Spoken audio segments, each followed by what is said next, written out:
Entendido. La primera señal no fue un sonido, ni un temblor, sino una absoluta ausencia de sonido. El doctor Aris Thorne estaba en su laboratorio, rodeado de un silencio que se sentía menos como quietud y más como una cancelación activa. Había estado trabajando durante 72 horas seguidas, impulsado por el café negro y la obsesión que había consumido los últimos 5 años de su vida. La teoría del entrelazamiento cuántico perceptual, o como él la llamaba en voz baja, la hipótesis del velo de Cronos. Aris no creía en Dios ni en fantasmas, pero sí creía en las matemáticas, y las matemáticas le decían que el universo era demasiado ordenado, demasiado perfecto para ser aleatorio. Su equipo, el resonador de fase integral, RPI, ocupaba el centro de la sala, una maraña de bobinas de cobre enfriadas por helio líquido y láseres sintonizados a frecuencias que desafiaban el espectro visible. El objetivo del RPI era simple en concepto, aterrador en implicación: bombardear un punto focal del espacio-tiempo con una onda de fase lo suficientemente compleja como para agitar las capas subyacentes de la realidad. Llevaba días intentando alcanzar el umbral de coherencia necesario. Había fallado 9 veces, resultando en apagones menores, lecturas anómalas de gravedad local y un par de dolores de cabeza tan intensos que le hicieron ver colores que no existían. Pero ahora, a las 3:17 am, el RPI no hizo ruido, no parpadeó. Simplemente, sus diales indicaron una estabilidad perfecta. El medidor de entropía global cayó a 0. El cero absoluto de caos. Eso era imposible. Aris se levantó de su silla con lentitud, sintiendo un mareo que no era fatiga, sino una desorientación fundamental. Se acercó al panel principal. La pantalla táctil mostraba una simple frase en un código de programación que él mismo había escrito: umbral alcanzado. Iniciando secuencia de exposición beta. ¿Secuencia de exposición beta?, murmuró, sin recordar haber programado tal cosa. Imposible. Debe ser una acumulación residual del test anterior. Mientras extendía la mano para anular el proceso, la luz de su laboratorio, un espectro blanco y frío, parpadeó. No como un fallo eléctrico, sino como si la bombilla estuviera siendo refrescada por una fuente de luz externa. Durante medio segundo, el blanco fue sustituido por un verde profundo, esmeralda, de una saturación imposible. Y en ese instante verde, Aris vio algo. No era una imagen, ni una alucinación. Era una corrección. Vio como la pared detrás del RPI, donde sabía que había un conducto de ventilación marcado en sus planos, se reajustó. La textura del yeso se alisó, el borde del conducto desapareció, y la pared se convirtió en una superficie lisa e ininterrumpida, como si el plano original de la habitación hubiera sido actualizado y él acabara de presenciar la renderización en tiempo real. Se quedó helado. El verde desapareció, volviendo al blanco familiar. La pared era de nuevo la vieja pared con el conducto de ventilación que él había parcheado mal hace 3 meses. Aris se frotó los ojos, sintiendo el pánico físico ascender por su garganta. Tenía que ser la falta de sueño, pero su mente, entrenada para la lógica más dura, luchaba contra la evidencia sensorial. Si el RPI había forzado una actualización de la realidad, aunque fuera momentánea, eso significaba que el universo no era una constante, sino un programa sujeto a parches. Apresuradamente, tecleó comandos para obtener el registro del evento. El sistema tardó en responder, como si estuviera procesando una enorme cantidad de datos. Cuando el registro apareció, no era un informe técnico. Era una única línea de código fuente, escrita en un lenguaje que no reconocía, pero que su subconsciente parecía entender instintivamente. Error 404. Marco de simulación caducado. Reiniciando capa de persistencia. El texto en la pantalla, el error 404, era un puñetazo directo a la cosmología de Aris. No era un error de hardware ni un fallo en el código del RPI. Era un mensaje de estado del universo.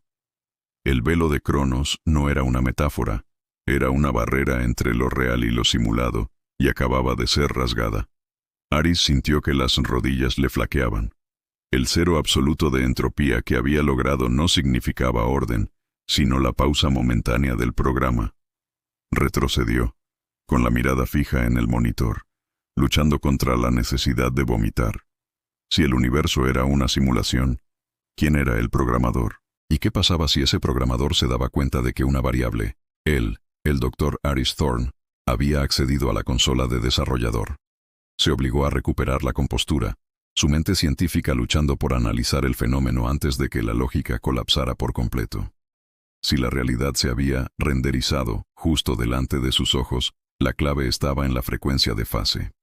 El RPI había encontrado el punto débil, el SEAM, o costura de la simulación. Activó la grabación de la cámara de seguridad con la esperanza de capturar el fenómeno en el próximo ciclo, pero el RPI intervino. Una advertencia en letras rojas parpadeó en el monitor. Infracción de protocolo. El sistema está en modo de corrección. Los observadores están sujetos a limpieza de caché. La frase limpieza de caché le heló la sangre. Eso no sonaba a un simple borrado de datos. Sonaba a un reinicio de la conciencia, o algo peor, una eliminación. Aris tecleó frenéticamente para apagar el RPI, pero el control físico parecía haber sido suspendido. El interruptor maestro de energía no respondía. El RPI ahora estaba operando con autonomía, utilizando la inyección de energía que Aris le había proporcionado para su experimento. De pronto, la luz en la sala se atenuó y el verde esmeralda regresó, más brillante esta vez. El color inundó el laboratorio, y Aris sintió una presión brutal sobre sus tímpanos, como si estuviera sumergido a gran profundidad. El fenómeno de corrección se intensificó. Vio cómo la mesa metálica sobre la que descansaba su laptop se doblaba y se estiraba, como plastilina, hasta que su forma imperfecta se perfeccionó a un paralelogramo exacto, sin costuras, sin rayones. El viejo reloj de pared que había marcado un tiempo inexacto durante años. Se detuvo, y al siguiente parpadeo verde, su esfera se había convertido en un dial digital que marcaba 00.00. El tiempo se había reiniciado. Pero la visión más aterradora fue la de su propia mano. La levantó hacia la luz. Por un instante, vio a través de la piel, no los huesos y los tendones que esperaba, sino una compleja estructura geométrica de líneas de código pulsantes, una matriz luminosa que definía la forma de su mano. Él no estaba hecho de carne, estaba hecho de información. El pánico se convirtió en una lucidez cristalina. Si era código, tenía que haber una forma de corromperlo, o al menos de engañar al sistema. El velo de Cronos era real, y él estaba en el borde de su destrucción. Su única oportunidad era salir del laboratorio antes de que la limpieza de caché se completara y borrara su existencia. Se lanzó hacia la puerta, tropezando con los cables que serpenteaban por el suelo. Su tobillo, por un momento, se sintió como un error de renderizado. Intentó abrir la cerradura electrónica, pero el panel de control estaba muerto, absorbido por el reinicio del sistema. Estaba atrapado. Escuchó un zumbido agudo proveniente del RPI, un sonido que prometía la aniquilación inminente de la persistencia.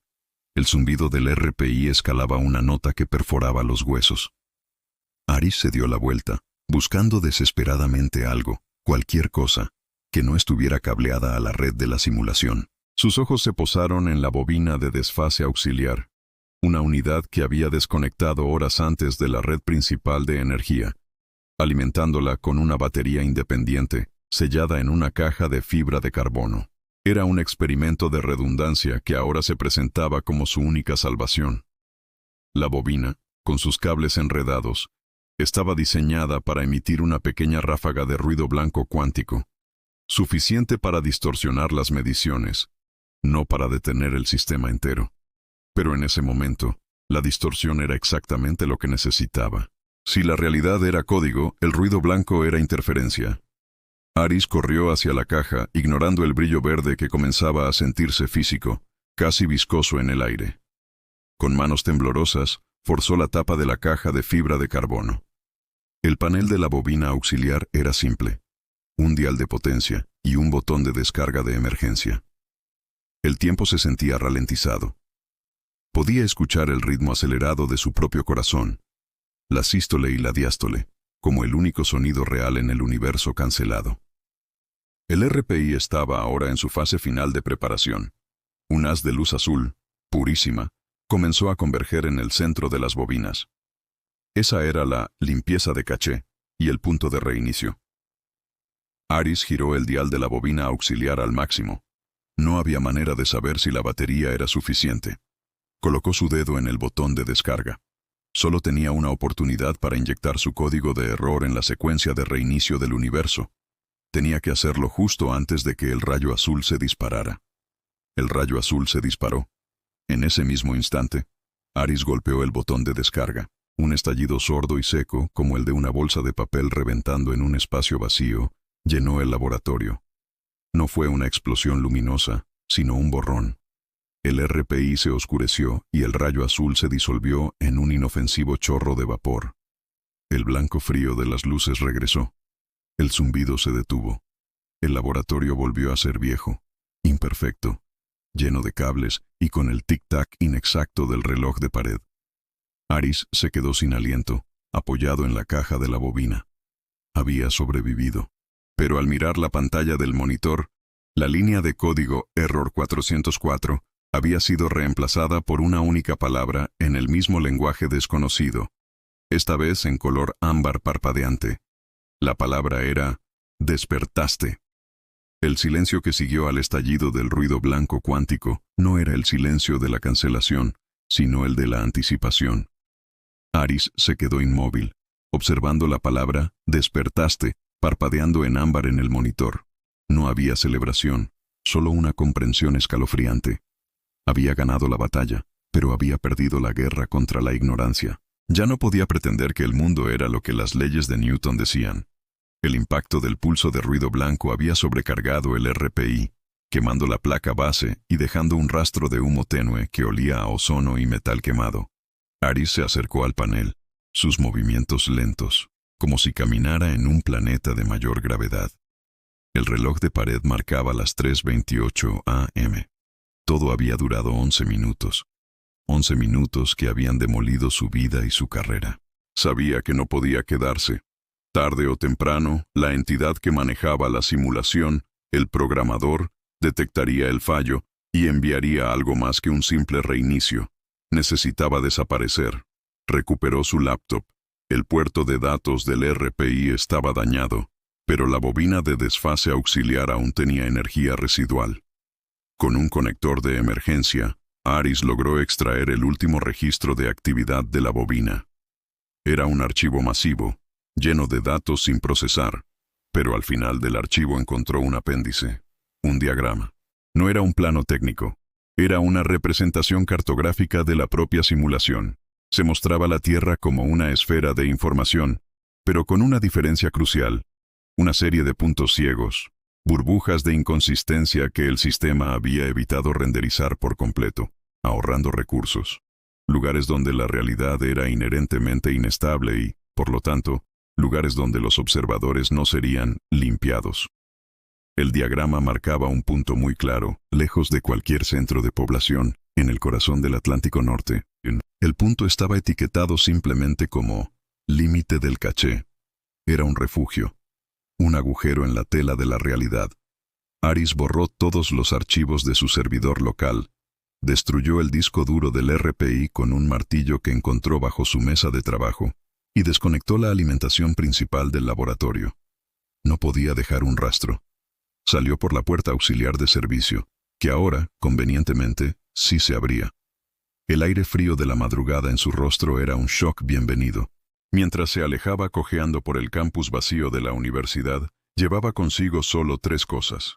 La laptop con el diagrama del límite del caché, una mochila llena de agua y analgésicos, y la escalofriante certeza de que la vida que había vivido hasta ese momento no era su vida real.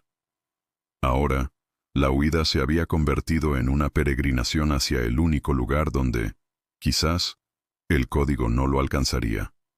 Se dirigía al mar, a un lugar donde el universo se había cansado de simular, y la palabra en ámbar parpadeante resonaba en su mente como una promesa y una condena.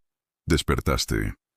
El sol se había elevado lo suficiente para convertir el aire fresco de la mañana en una neblina densa sobre el césped del campus. Pero Aris no notó el cambio de temperatura. Su mente estaba consumida por el peso del diagrama digitalizado en su laptop. El peso del conocimiento había reemplazado el peso físico del equipo científico que acababa de destruir. Salió del recinto universitario por una verja secundaria que siempre había permanecido olvidada por seguridad. Una ironía amarga considerando la nueva seguridad que enfrentaba. La calle estaba desierta. La mayoría de los habitantes de la ciudad todavía dormían, ajenos a que su arquitectura, sus leyes físicas y sus recuerdos cotidianos estaban siendo mantenidos artificialmente por un código que podía ser parcheado. Se dirigió a su coche, un sedán antiguo y discreto, la antítesis del sofisticado equipo que había dejado atrás. En el asiento del pasajero, había dejado una nota escrita a mano para su colega y amigo más cercano, la doctora Lena Petrova. Era concisa, escrita con su letra nerviosa habitual. Lena, no confíes en los espejos. El RPI falló. El código cambió. No busques. Si lees esto, ya no soy yo. Vete al nido. Sabía que Lena no lo entendería del todo, pero las palabras no confíes en los espejos. Y el código cambió. Eran claves crípticas que ella, como física teórica, podría interpretar más tarde si es que aún existía un más tarde. Mientras conducía fuera de la ciudad, alejándose del centro urbano que se sentía cada vez más plano, más bidimensional, Aris comenzó a procesar las implicaciones geográficas del diagrama. El límite del caché estaba situado en las coordenadas más profundas y deshabitadas del Atlántico Norte, cerca de una antigua anomalía tectónica conocida por los geólogos como la Falla de Barán. Era un lugar donde las lecturas de resonancia magnética siempre habían sido erráticas, descartadas como interferencia mineral. Ahora sabía que era el lugar donde el simulador había decidido que no valía la pena gastar potencia de procesamiento. La ruta requería llegar al puerto más rápido, un pequeño pueblo pesquero a 300 millas al este llamado Port Solas. Necesitaba un barco, algo rápido y, sobre todo, algo que no estuviera conectado a la infraestructura globalizada que, presumiblemente, estaba sincronizada con el sistema operativo del mundo. El viaje por carretera se convirtió en una prueba de paranoia. Cada semáforo que cambiaba al instante, cada coche que se detenía demasiado en el arcén, cada anuncio electrónico que se actualizaba de manera demasiado fluida, se sentía como una confirmación de que el sistema se estaba ajustando tras su interferencia. En una gasolinera desvencijada en medio de la nada, Aris se detuvo. Necesitaba combustible y provisiones más robustas. Mientras llenaba el tanque, vio un televisor antiguo en la tienda de conveniencia. Estaba mostrando un noticiero matutino. El presentador, de sonrisa perfectamente simétrica y voz monótona, estaba informando sobre el clima y los mercados. Aris notó algo espeluznante en el presentador. Sus ojos no enfocaban, sino que se movían como cámaras siguiendo un punto central. Cuando el presentador giró la cabeza para mirar la gráfica del tiempo, el movimiento fue demasiado suave, demasiado robótico, sin el microtemblor natural de un músculo humano. Aris se apresuró a pagar con efectivo, sintiendo el sudor frío en la espalda. El empleado, un joven con una camiseta manchada de aceite, escaneó las barras de caramelo con una lentitud perturbadora. Aris notó que el patrón de las manchas de aceite en la camiseta del joven se repetía exactamente igual que en la de un empleado que había visto en otra gasolinera 2 estados atrás. Eran texturas pre-renderizadas, usadas como skins reutilizables. Salió corriendo de la tienda sin esperar el cambio. Se subió al coche y aceleró, mirando por el retrovisor. El joven empleado del otro lado del cristal lo miraba fijamente, no con ira, sino con la quietud pasiva de un programa esperando una nueva instrucción. El aire del coche se sentía denso, opresivo. Aris sabía que el programador no enviaría guardias de carne y hueso. Enviaría la propia realidad para reescribirlo. El diagrama del límite del caché era su única fe. Llegó a Port Solas al anochecer. El pueblo era pequeño, con casas de madera desgastadas por el salitre. Buscó el muelle y encontró lo que necesitaba. Un viejo arrastrero diésel, el Tritón errante, con un motor que olía a reparaciones caseras, y una antena de radio obsoleta, el tipo de equipo que no se conectaría a la red de monitoreo de la simulación. El dueño, un hombre curtido llamado Silas, estaba en tierra, bebiendo ron solo. Aris se acercó, el dolor del tobillo casi insoportable. El dinero era su única lengua franca. Sacó la mayor parte de sus ahorros en efectivo. Silas levantó la mirada.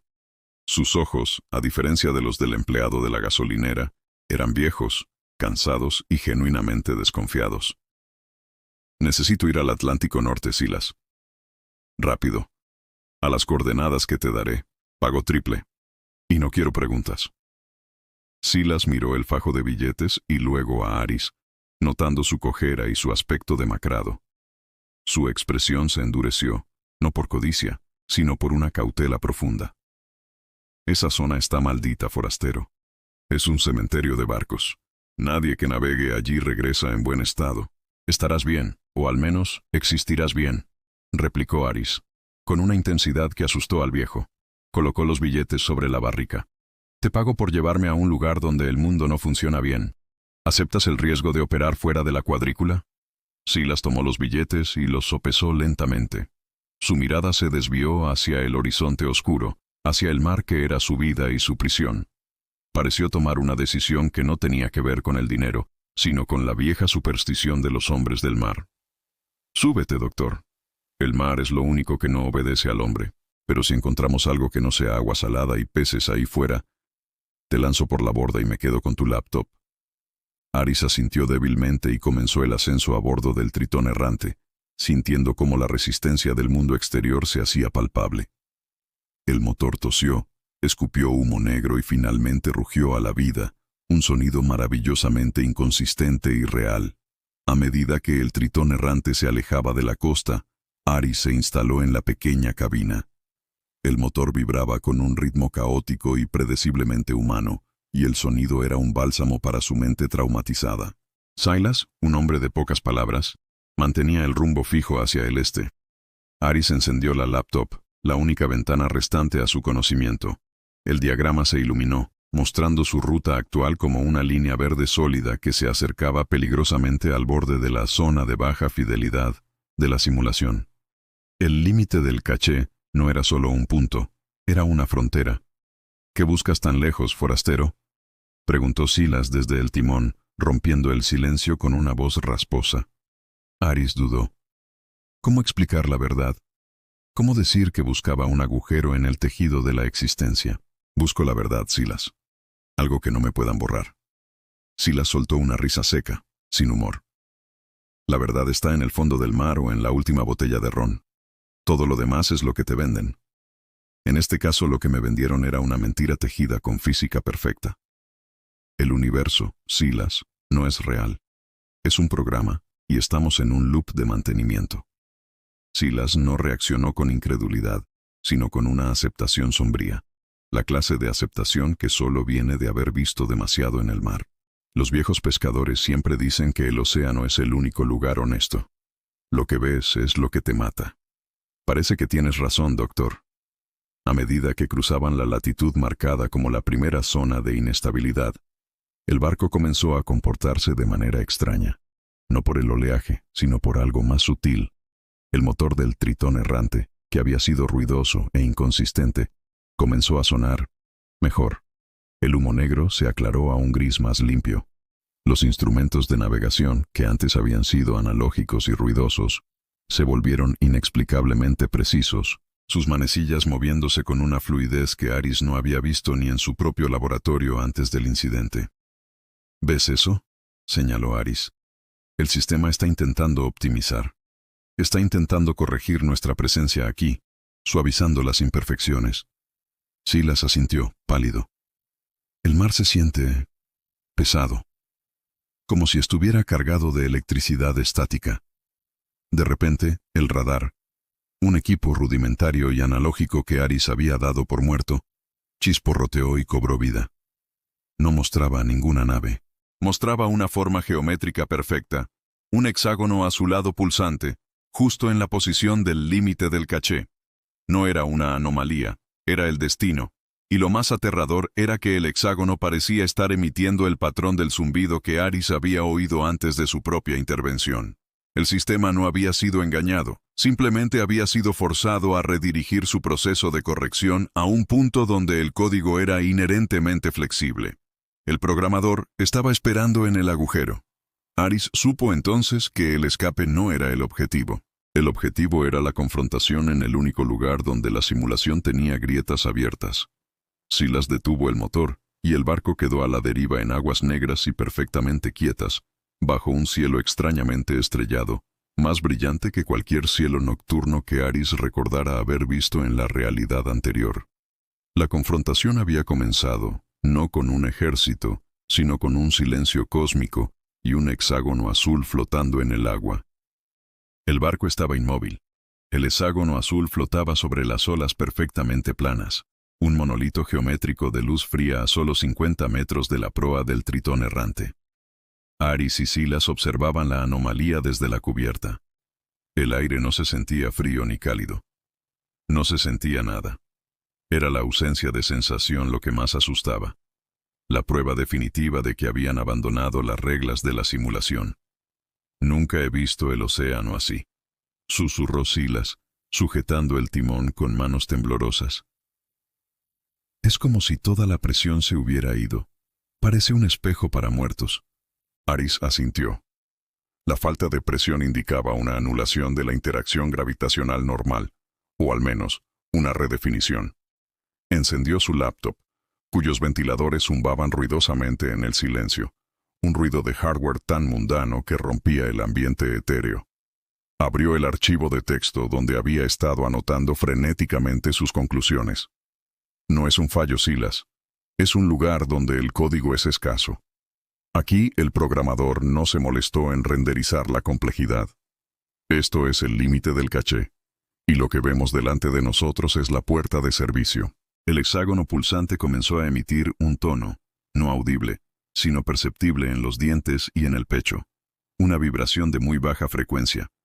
A medida que el tono se intensificaba, la forma hexagonal se distorsionó, estirándose en la tercera dimensión para convertirse en un vórtice. No era agua, sino la luz de las estrellas girando sobre sí mismas. Un agujero de gusano, murmuró Aris, su voz llena de la excitación de un científico al borde del descubrimiento, a pesar del terror. O una aproximación de baja fidelidad, una conexión directa entre dos puntos del espacio-tiempo, un atajo que el sistema utiliza para conectar sus parches.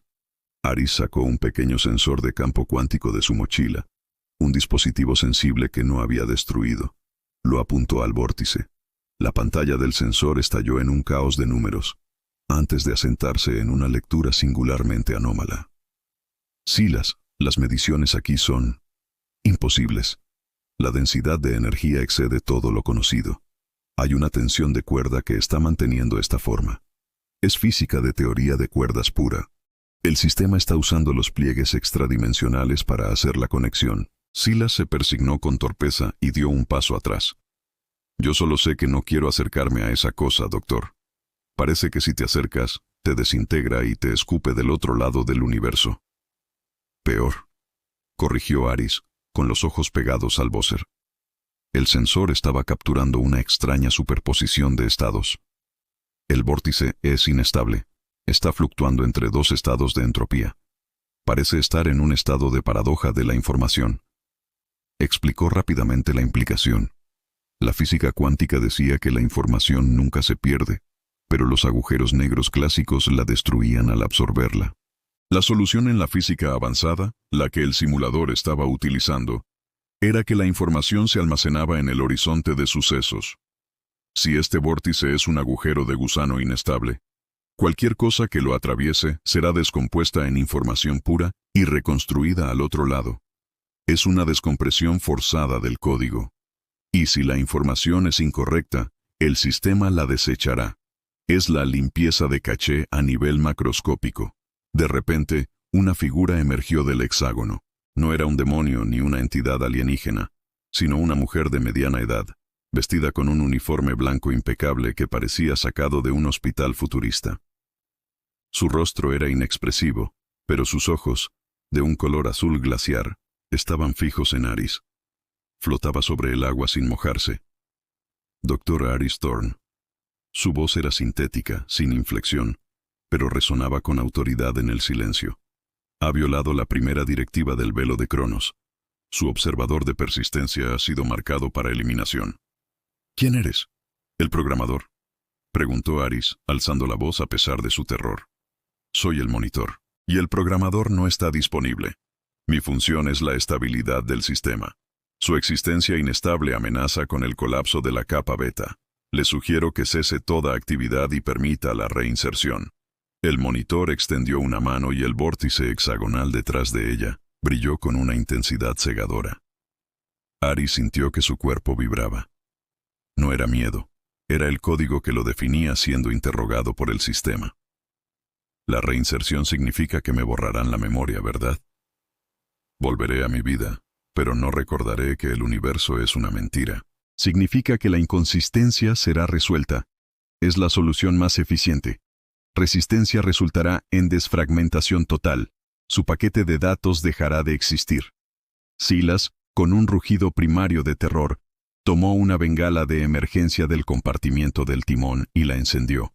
El humo rojo brillante que lanzó fue una burla a la perfección azul del vórtice. La luz de la bengala, una luz cruda e imperfecta, pareció molestar momentáneamente al monitor. «¡Lárgate de mi barco, espectro!», gritó Silas. El monitor giró su cabeza sintética hacia Silas. Y en ese instante, el agua bajo el arrastrero se arremolinó con violencia súbita, rompiendo la calma. El hexágono se expandió, listo para devorar la nave y a sus tripulantes. El rugido del agua era la única prueba de la furia del sistema. El hexágono se expandió hasta engullir la visión, la luz azul consumiendo el horizonte. Aris sabía que la desfragmentación era inminente. Si el monitor los tocaba, se convertirían en energía de desecho. Silas, tenemos que interrumpir la coherencia, tienes que generar ruido. Algo caótico. Silas, un hombre de acción, no dudó. Dejó caer la bengala y se lanzó a la cabina. Regresó un segundo después con una escopeta de bengalas marítimas, un arma absurda contra una entidad hecha de información. Apuntó al vórtice, no al monitor. Disparó la bengala. El proyectil, un chorro de magnesio incandescente, se dirigió hacia el centro azul. Al tocar el vórtice, la bengala no explotó. Se disolvió instantáneamente en un torrente de partículas cuánticas. Pero el efecto fue lo que Aris esperaba. La inyección de una variable externa y caótica sobrecargó temporalmente la interfaz. El vórtice hexagonal parpadeó en rojo por un instante, y el monitor se detuvo, su postura rígida. Inconsistencia de datos. Procediendo a anulación de la nave, declaró la voz sintética. «No tienes tiempo, monitor», gritó Aris, sacando su laptop. Con la última carga de la batería de la bobina auxiliar, cargó el diagrama del límite del caché y lo proyectó directamente al vórtice a través de un cable óptico conectado al sensor cuántico. El hexágono respondió a la inyección de su propio código. El diagrama se superpuso a la imagen del vórtice, convirtiendo el portal en un mapa tridimensional de la simulación. En el centro del hexágono, el código se volvió visible. Aris pudo leerlo. Era el protocolo de la paradoja de la información. La simulación estaba luchando por definir qué hacer con los datos de un barco y dos humanos que habían traspasado los límites. «La paradoja te paraliza, monitor. Tienes que colapsar el estado», exigió Aris. «La solución eficiente es la desfragmentación. El código es irresoluble en esta capa». «Falso», gritó Aris, señalando una línea del diagrama que él había alterado en su fuga. Una línea que representaba el principio de la gravedad de bucles cuánticos. Había postulado una forma en que la información, al ser destruida, no desaparecía, sino que se filtraba a una capa inferior del cosmos. Si nos desfragmentas, la información fluye al mundo real. El programador se enterará de tu error. El monitor detuvo su avance. La lógica pura de su declaración pareció congelarla. La pérdida de información al nivel del programador era, evidentemente, el fallo más grave. Aris vio la oportunidad y actuó. Utilizó el sensor cuántico para generar una nueva ráfaga de ruido blanco y la inyectó directamente en el puerto óptico de la laptop. El monitor brilló intensamente y se apagó. pero no antes de que la línea de código que Aris estaba señalando se volviera de color naranja brillante. Había forzado un bug permanente. El efecto fue violento. El vórtice hexagonal se contrajo con la velocidad de un párpado que se cierra, creando una onda de choque sónica que hizo temblar la nave. El monitor se desvaneció, no destruido, sino teletransportado por la emergencia del sistema. El agua recuperó su oleaje normal. El cielo se volvió opaco y nublado, regresando a la realidad de la simulación. El tritón errante cabeceó en el mar, pero estaba intacto. El silencio que siguió a la desaparición del vórtice era el silencio de la victoria momentánea. Silas se dejó caer contra el timón, jadeando, su escopeta de bengalas vacía a sus pies. Aris, agotado, se aferró al borde de la cabina, su laptop quemada y humeante. Había logrado inestabilizar el portal y forzar la retirada del monitor. Habían sobrevivido al límite del caché. ¿Qué pasó?, preguntó Silas, su voz apenas un susurro. Sobrevivimos a la desfragmentación, dijo Aris, sin aliento. Usé la propia paradoja de la información en su contra. Les obligué a elegir. O nos borran, y la información del error se filtra a la capa superior. O nos dejan existir. Eligieron la estabilidad. Miró al horizonte. La niebla se había vuelto densa, cubriendo el mar en todas direcciones. Habían regresado a la simulación, pero la habían infectado. Tenemos que irnos de aquí. El sistema está en modo de reparación. Estará buscando parches y puntos de restauración. Silas asintió y encendió el motor. El tritón errante volvió a vibrar con su ritmo imperfecto, real. Mientras navegaban lejos de la zona, Aris se dio cuenta de algo crucial. Al forzar la inestabilidad en el vórtice, el diagrama en su laptop, antes de quemarse, había escupido una nueva línea de código. No era una advertencia, era una coordenada. Un punto muy distante, en el borde exterior del sistema solar, cerca de lo que la humanidad llamaba la nube de Oort. Y junto a la coordenada, una única palabra en el lenguaje desconocido que Aris ahora entendía: origen. El monitor había desaparecido, pero al ser forzado a priorizar, el sistema le había revelado una ruta. La huida había terminado. La búsqueda acababa de empezar. Aris se dio cuenta de que el mundo que creía conocer no era más que el software de un sistema cósmico. Y él, un simple físico con una laptop quemada, ahora tenía las claves para llegar al hardware. Y sabía que el programador no sería tan fácil de disuadir como un simple monitor de estabilidad. Silas navegó en el tritón errante durante lo que parecieron días en un mundo que se sentía cada vez más inestable. El océano era errático. Las olas podían congelarse en crestas cristalinas durante segundos antes de volver a chocar, y el horizonte a veces parecía vibrar, como si la línea entre el mar y el cielo no fuera perfectamente nítida. Aris sabía que esto se debía a la interferencia que había forzado. El sistema estaba intentando compensar el fallo del límite del caché con recursos limitados. El barco se convirtió en su fortaleza y su prisión. Silas cocinaba pescado fresco y guisaba café sin decir una palabra, sus ojos fijos en la brújula y el horizonte. Había aceptado la locura de la simulación con la pragmática desesperación de un marinero. Aris, por su parte, se dedicó a trabajar con la única herramienta que le quedaba: un viejo smartphone satelital que había estado guardado en el compartimiento de emergencia del barco. Milagrosamente, aún funcionaba. Había logrado introducir la coordenada y origen, el punto en la nube de Oort, en un programa de rastreo estelar rudimentario. Lo que apareció en la pantalla no era una estrella, sino un vacío. El origen no es un planeta ni un sol, murmuró Aris, mostrando el teléfono a Silas. Es una ausencia. Un punto de no existencia. Los datos indican que es una especie de punto nulo gravitacional. Un agujero, respondió Silas con su habitual estoicismo. El cielo tiene agujeros como el mar. ¿Y cómo llegamos a un agujero que está donde no hay aire? Aris entendió la limitación. Un viaje a la nube de Oort no era solo un problema de propulsión, sino de supervivencia. Tendrían que dejar la Tierra, que era la capa principal de la simulación. En ese momento, una idea que había estado rondándole la cabeza desde que el monitor apareció cobró sentido. La teoría de cuerdas no solo explicaba el portal, sino que también ofrecía una ruta. «Necesitamos la ayuda de Elena», dijo Aris. Silas lo miró. «¿La doctora de la ciudad que iba a borrarte la memoria?» «La envié a un lugar llamado El Nido. Es un antiguo búnker científico que construimos bajo la Antártida. Es el único lugar en la Tierra que no tiene cobertura satelital ni datos GPS consistentes. El sistema lo trata como una anomalía geológica, un bug que no vale la pena arreglar. Es un refugio».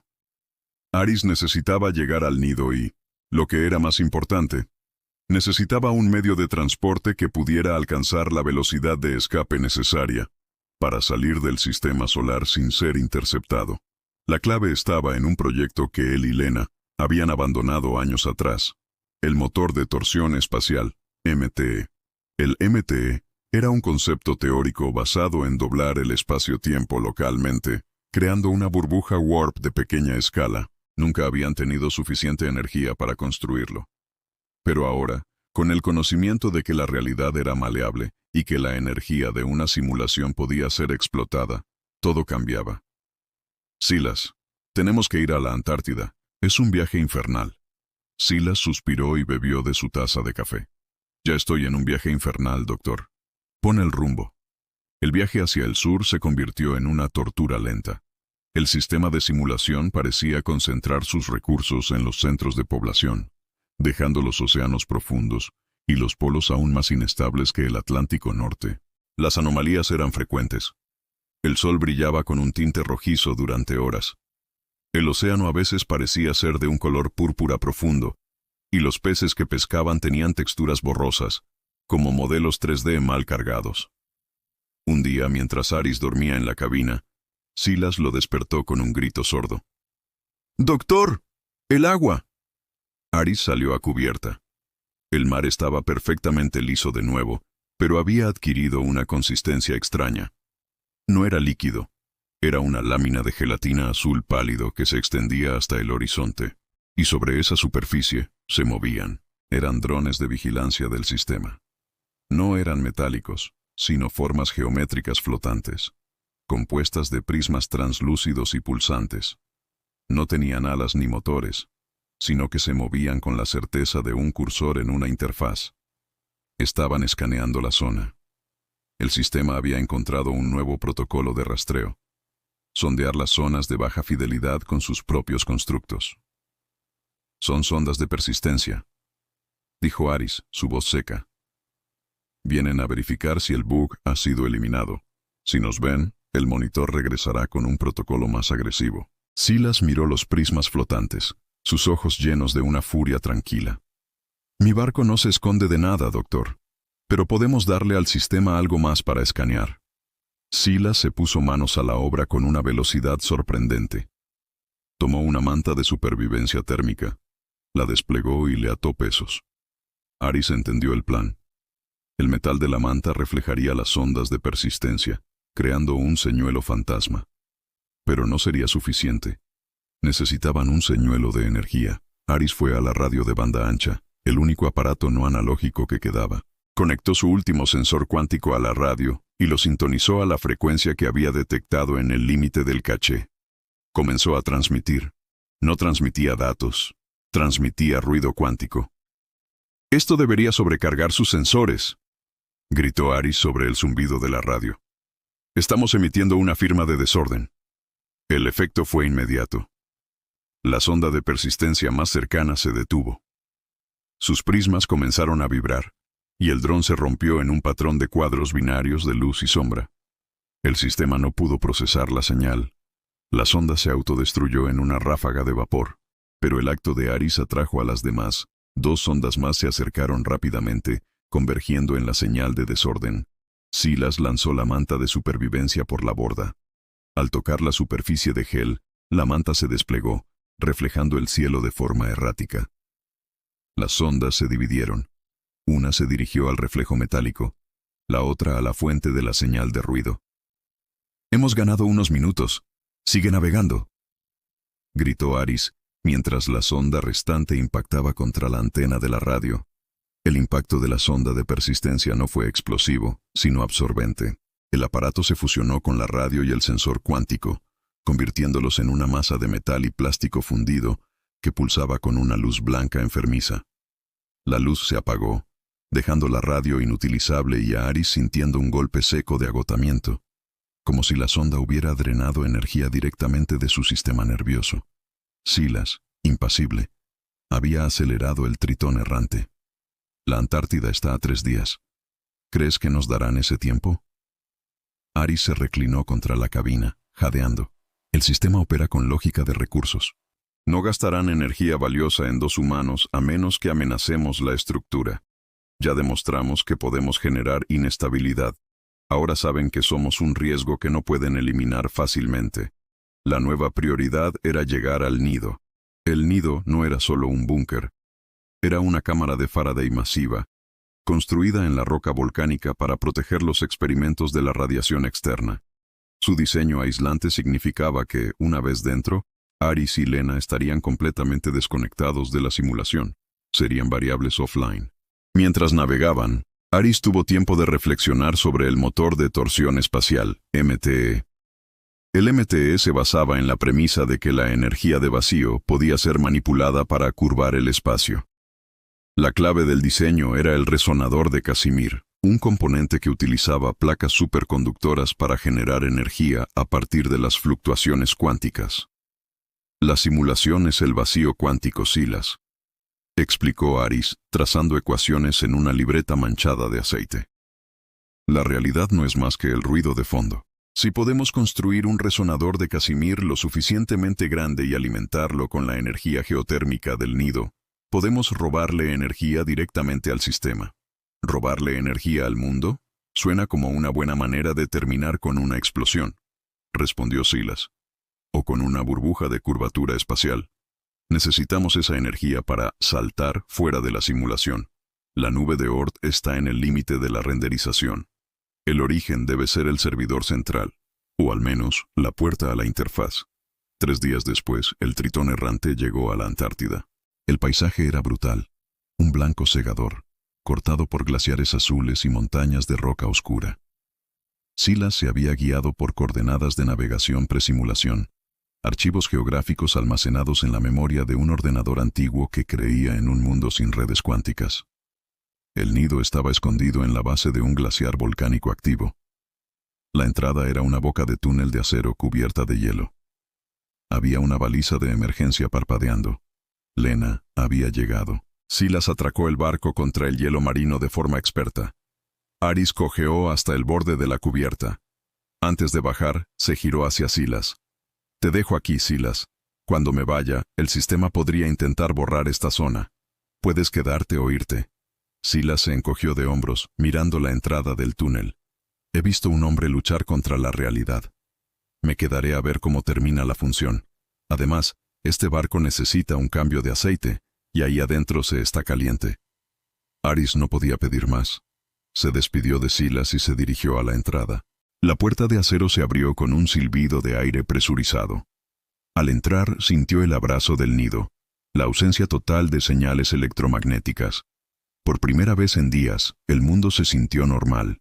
La luz era estable, el aire tenía olor a ozono y metal limpio. Lena Petrova lo esperaba en la esclusa.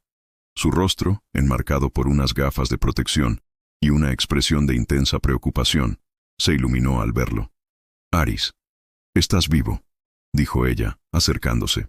«Por ahora», respondió él entregándole la laptop quemada. «Tenemos que ir a la origen.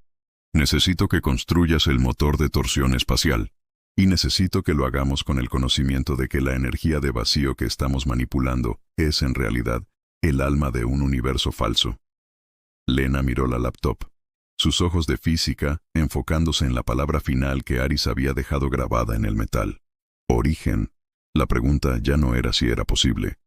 Era simplemente ¿cómo?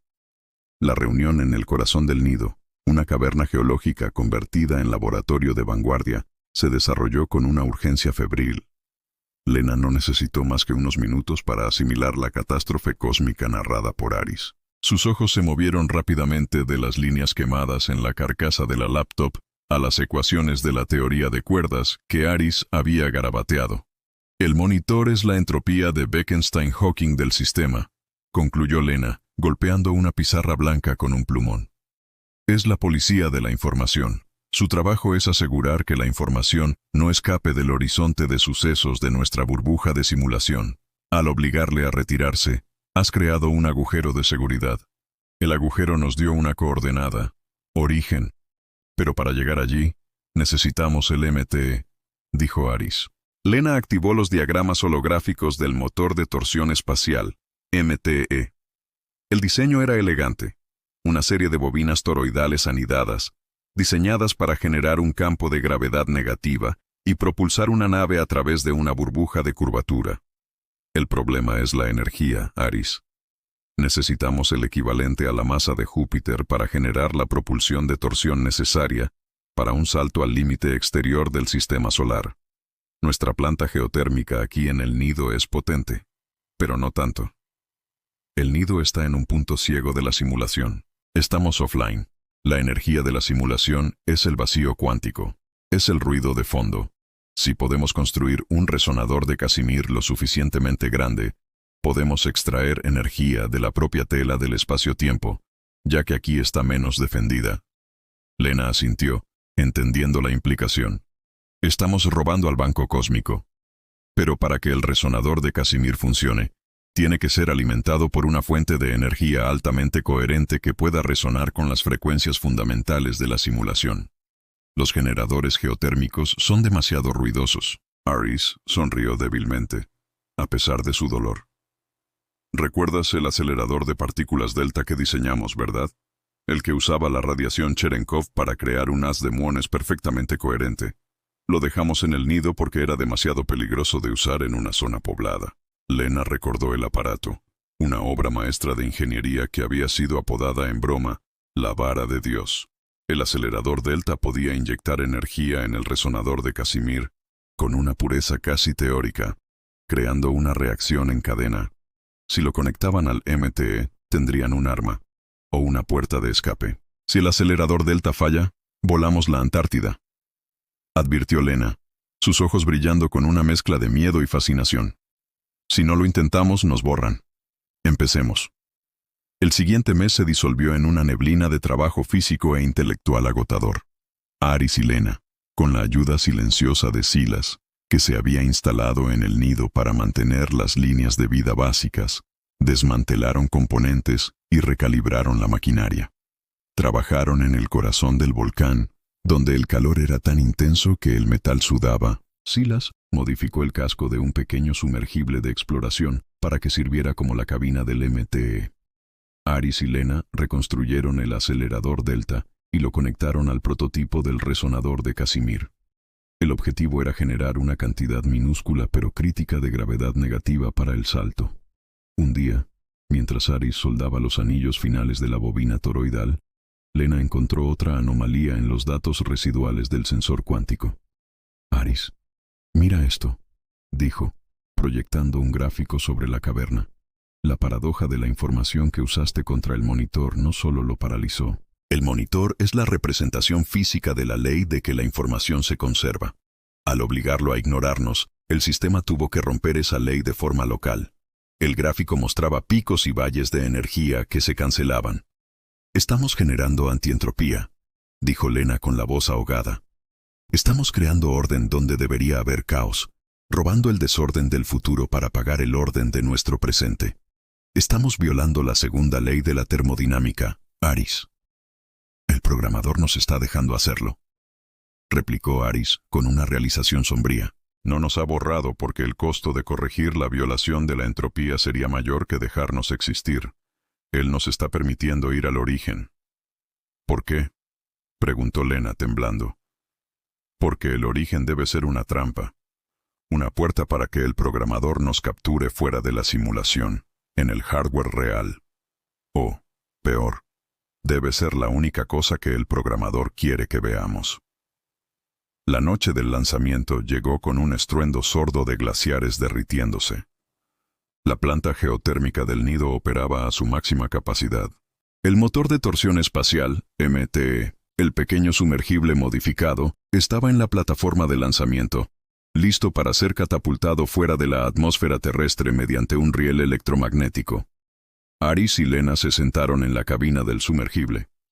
La atmósfera era tensa, no por el miedo, sino por la expectativa científica.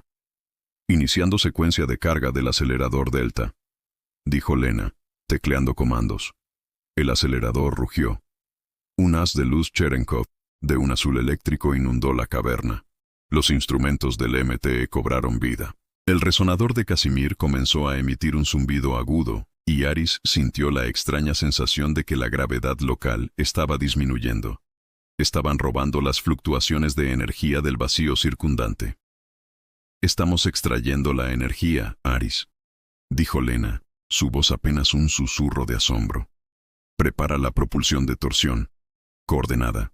Origen». Lena pulsó el comando.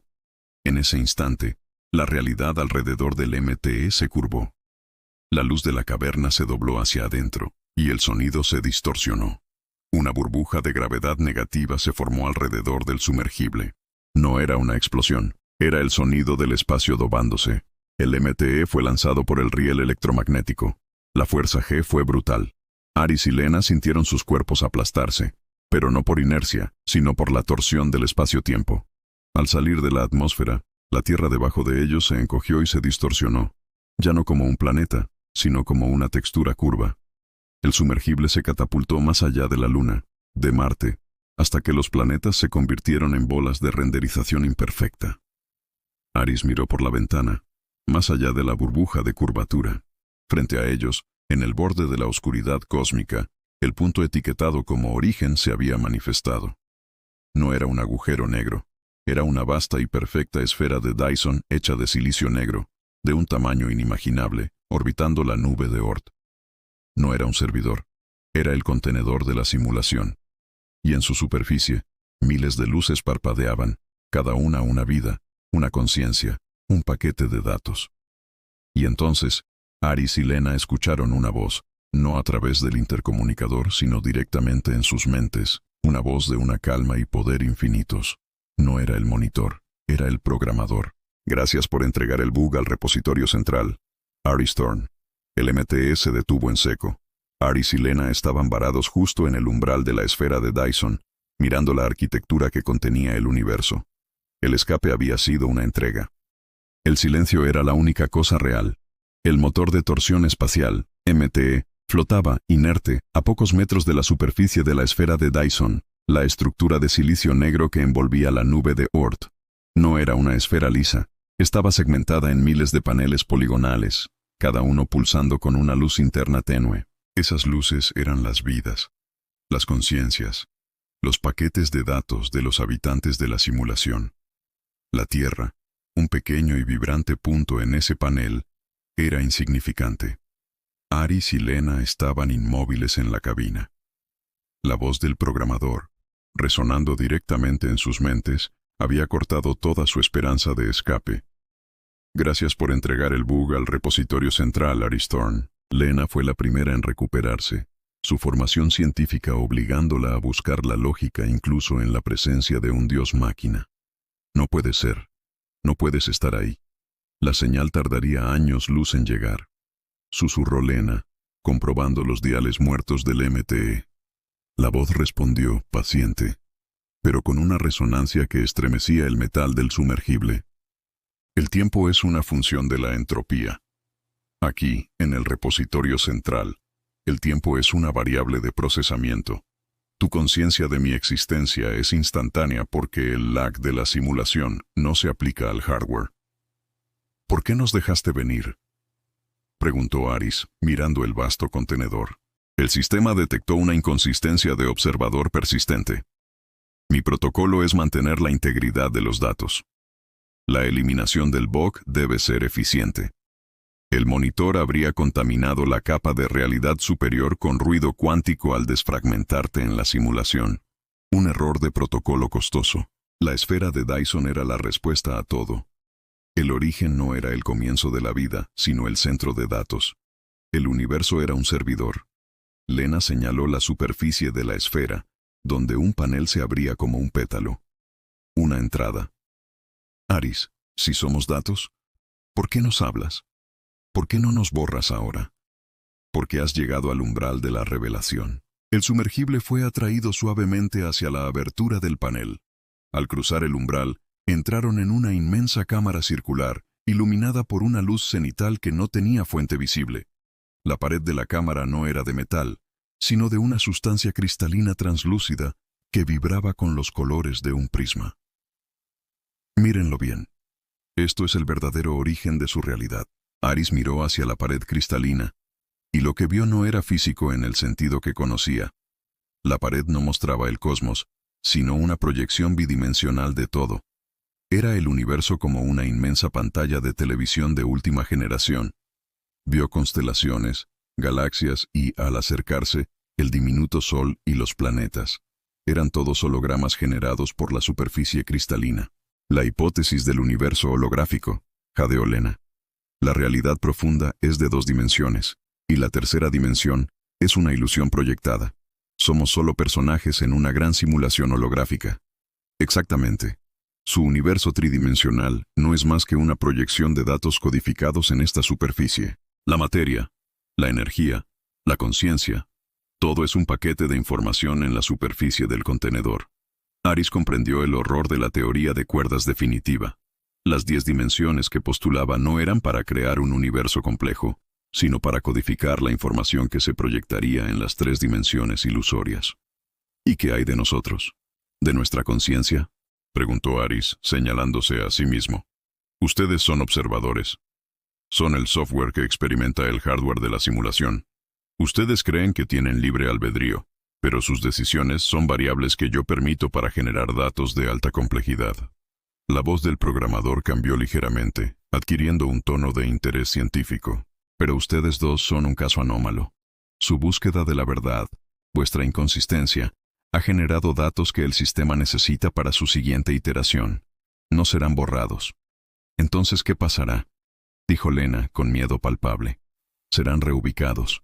Serán variables de inicio para la capa gamma, una nueva simulación. De repente, la pared holográfica detrás de ellos comenzó a brillar intensamente. Aris sintió la misma presión en el pecho que sintió al cruzar el límite del caché. Pero esta vez, era una presión de reprogramación. El conocimiento que han adquirido sobre la naturaleza de la realidad será su motor de reinicio. Ahora irán a donde no existe el tiempo, y comenzarán una nueva era de la simulación. Es el único uso eficiente para un bug tan valioso. La luz se hizo insoportable. Aris sintió que su cuerpo se disolvía, no en el dolor, sino en una euforia de información pura. El último pensamiento que tuvo no fue el de un hombre, sino el de un código binario perfectamente organizado. La verdad es un algoritmo. Y luego, todo fue luz blanca. El doctor Elias Vance despertó con el sabor metálico del miedo en la boca. No era el primer despertar así, pero este era diferente. El aire de su apartamento olía a ozono, y el silencio matutino de Londres era demasiado perfecto, como un estudio de grabación. Se sentó en su cama, sintiendo una punzada de dolor familiar en su ojo derecho, el mismo que había sido operado hacía 10 años. Se levantó y se dirigió al espejo del baño, el mismo espejo que reflejaba la vida ordenada de un profesor de astrofísica en el University College London. Pero hoy, el reflejo mostraba una imperfección. La cicatriz de su operación ocular, que él sabía era una fina línea horizontal, parpadeó. No cambió de forma, pero por un milisegundo, la cicatriz proyectada por el espejo se movió hacia arriba, unos milímetros, antes de asentarse de nuevo en su lugar correcto. Era un glitch, una falla en la textura de su propia imagen. ¿Alguna vez has sentido que hay más en la realidad de lo que parece?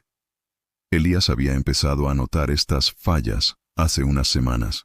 Al principio, las atribuyó al estrés o a las secuelas de un accidente automovilístico que había sufrido en su juventud. Pero eran demasiado específicas, demasiado consistentes.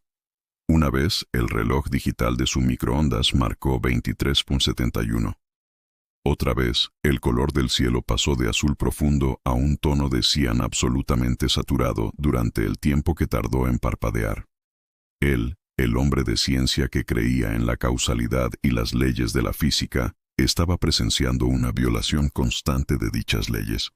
Bajó a su cocina y preparó su café, una rutina que le brindaba un ancla. Mientras vertía el agua hirviendo, la cuchara de plata que usaba para medir el azúcar se dobló ligeramente en su mano. No por su esfuerzo, sino como si la propiedad molecular del metal hubiera sido reescrita. Soltó la cuchara y ésta golpeó el mostrador con un sonido gomoso, no metálico. La recogió, ahora estaba perfectamente rígida. La realidad se había corregido. Elías tomó su maletín, decidido a ignorar la disonancia y proceder con su día. Pero al cruzar el umbral de su apartamento, vio su nombre en la placa de latón de su puerta. No decía Dr. Evans como siempre, sino Elías Valen. Parpadeó. Regresó a Dr. Evans. La falla había durado lo suficiente para sembrar la duda.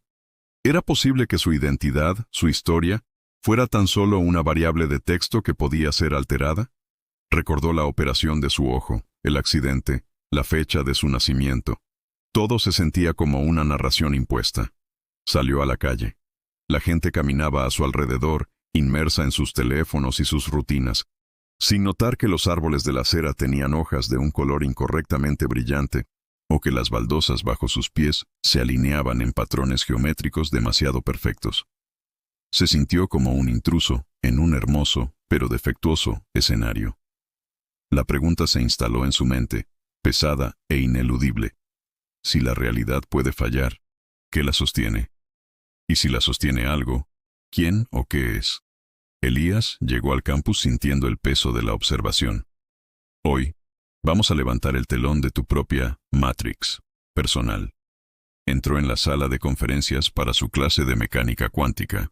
El auditorio estaba lleno de estudiantes, cada rostro una mezcla de ambición y aburrimiento juvenil. Arriba, en la pizarra digital, las ecuaciones de Schrödinger y Heisenberg esperaban.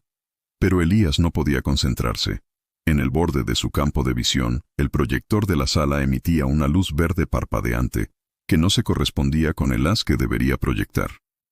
Era un destello de renderizado. Él estaba viendo la infraestructura detrás del decorado.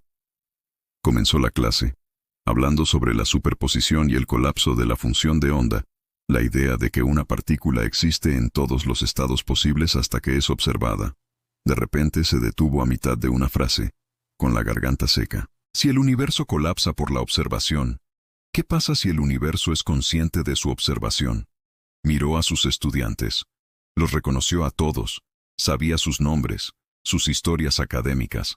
Pero al mirarlos, notó una sutil falta de individualidad. Sus gestos, sus patrones de respiración, la forma en que movían las manos, todo se sentía como variaciones de un conjunto limitado de animaciones. Elías se centró en una estudiante en la primera fila, Clara, que siempre llevaba una bufanda roja.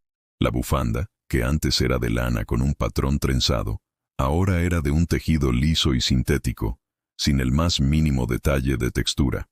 No era un error de su memoria, era una simplificación gráfica del entorno. Elías cerró los ojos por un momento y se concentró en el dolor de su ojo, en la cicatriz que era su único punto de anclaje. Cuando los abrió, se dirigió a Clara. «Clara, por favor, descríbeme el color de mi chaqueta». La chica lo miró con una sonrisa educada. «Es azul marino, profesor». «¿Estás segura? Mírala de nuevo». Ella dudó ligeramente. Su sonrisa se congeló. Miró fijamente la chaqueta de lana tweed que Elías siempre usaba. «Sí, es azul, oscuro». Elías se acercó. Sabía que la chaqueta era marrón claro, de tweed grueso. Sacó su teléfono y tomó una foto de su propia chaqueta a muy corta distancia, en busca de las imperfecciones de la tela. La foto mostraba un tejido azul perfecto, sin las motas rojas y amarillas del tweed. Pero en el instante en que miró la chaqueta con sus ojos, ésta se había convertido en el marrón claro y texturizado que él recordaba. El sistema le estaba mintiendo, alterando su percepción de forma activa para mantener la consistencia del decorado, pero su cámara había capturado la mentira temporal. Se sintió como un debugger encontrando un fallo en el código de color.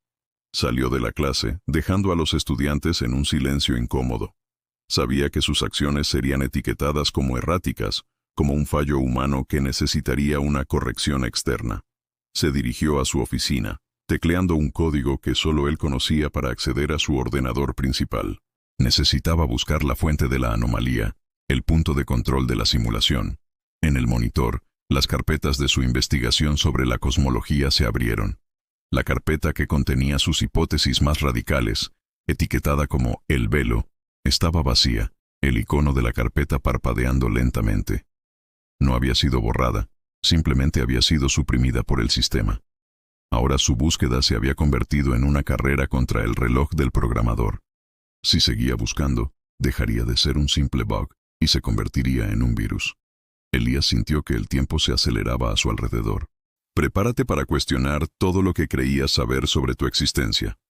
Encontró lo que buscaba no en un archivo, sino en el vacío.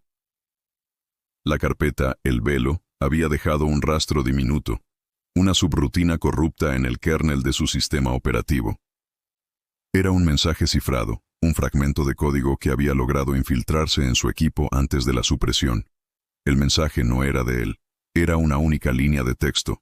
Busca el eco de la primera onda, límite 14-12-92. Elías reconoció la fecha, 14 de diciembre de 1992.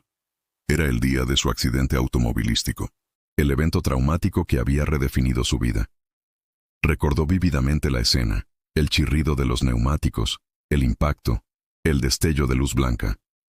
Pero ahora se dio cuenta de que ese destello blanco no había sido el flash de la muerte, sino el reinicio del sistema. Él no había sobrevivido al accidente. Él había sido reinsertado. El eco de la primera onda debía ser la pista de dónde se encontraba el punto de control, dónde se había manifestado el fallo inicial de la realidad. Elías recordó sus estudios sobre cosmología, las primeras ondas de energía del universo, la radiación cósmica de fondo. Si la realidad era una proyección, entonces el eco sería la frecuencia de la pantalla holográfica. Se puso en contacto con un viejo satélite de observación que él mismo había ayudado a diseñar años atrás. No era un satélite moderno conectado a la red cuántica, sino un relicto de los años 80, impulsado por hardware físico. Elías inyectó un código de override en el satélite, ordenándole escanear la atmósfera de la Tierra, no buscando gases, sino buscando una frecuencia de portadora específica, una onda de radio de muy baja frecuencia que no tenía origen natural, el tipo de onda que usaría un sistema para proyectar un holograma planetario. Esperó. La oficina se sentía fría, irreal. Afuera, notó que un gato negro en el alféizar de su ventana se movía con una fluidez extraña, su cola oscilando con una animación de 10 frames por segundo. Eran solo detalles, pero la suma de los detalles gritaba una verdad. Somos datos. El satélite respondió. La lectura era débil, pero consistente. Había una frecuencia portadora, una onda que envolvía el planeta como una burbuja, y la fuente de la señal era singular.